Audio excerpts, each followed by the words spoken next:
Etsy Underachievers. So I wanted to talk a little bit today about SMART goals. And we had a pretty lively discussion in the regular Underachievers group last week where someone in the group asked what everyone's goals were for the month of October.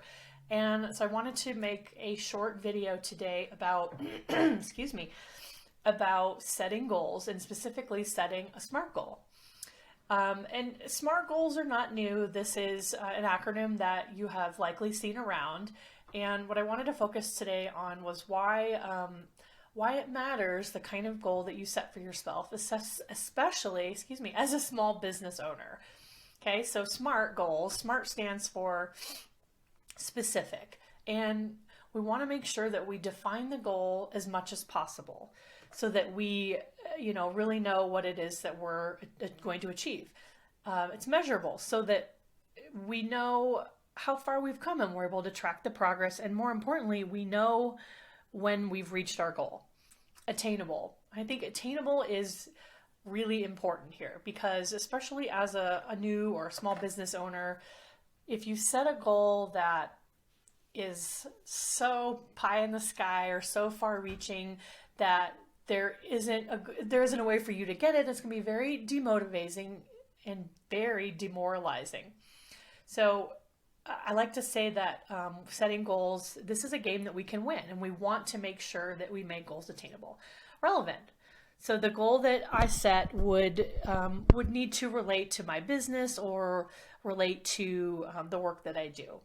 Timely, this one is also important. These are all important, but the attainable and timely, I think, are the most important. So with timely, we don't want goals to go on forever because, again, that becomes very demotivating and demoralizing. We want to make sure that we give ourselves enough time to complete it, but that it doesn't go on for 5 years. Okay, so what does this look like? So this is an example of a goal. I want to run the Boulder in 2021.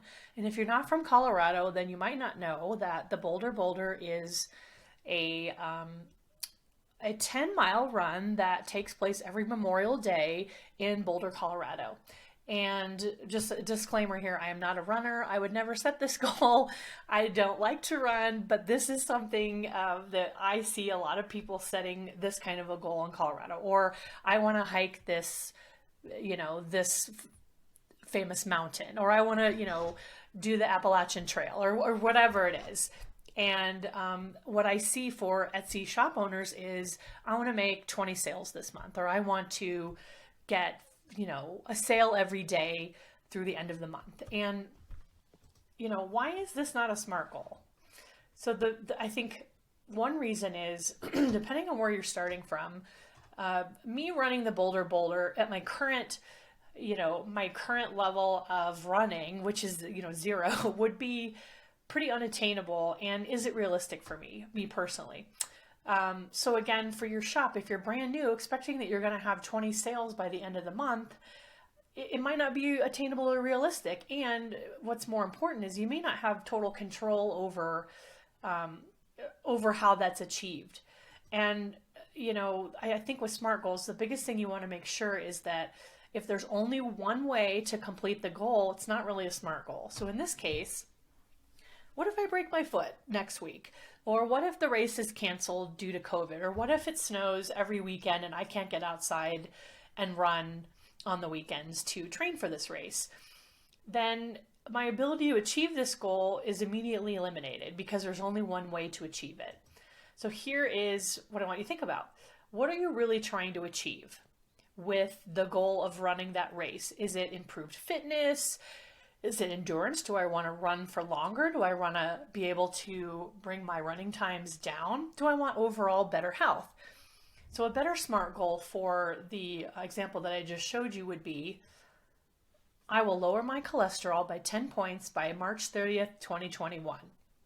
Okay, so it's very specific. It's measurable, so I can get my cholesterol checked now. I can get my cholesterol checked in March. It is relevant because it relates to my overall goal, which is, let's say improved health. It is, sorry, I lost my SMART. It is attainable Most likely it is. I mean, 10 points isn't a ton. I can do that in the amount of time and timely. So I'm giving myself enough time, but it's also measured by uh, a date and time that is, several months from now. And what would that look like as an Etsy shop owner? I will increase my traffic to my Etsy shop by 20% in October versus I will get X number of sales. And what I like about this is there are many number of ways that I could help get to this goal, right? Or I could achieve this goal. Versus a sale really only takes place when someone purchases something from your shop and completes the purchase. But by increasing traffic, really that's what I want. I want to increase traffic so that I can then get, more revenue and my shop can grow. And this, I can run a sale in my shop. I can post on social media. I can run a contest. I can, I can do many number of things that I actually have control over. So think about that when you're setting a goal for your shop, is try to put those SMART acronyms with it. If you're in the Underachievers Plus group, I will be putting this in the portal and we'll be talking about it in the group, I think next week, on, looking at these goals and then trying to decide, what's missing from this goal that's here, and then how would we rewrite it to sort of shift our focus to things that we can actually then impact and control. So that's all I have for today. Thanks, everybody.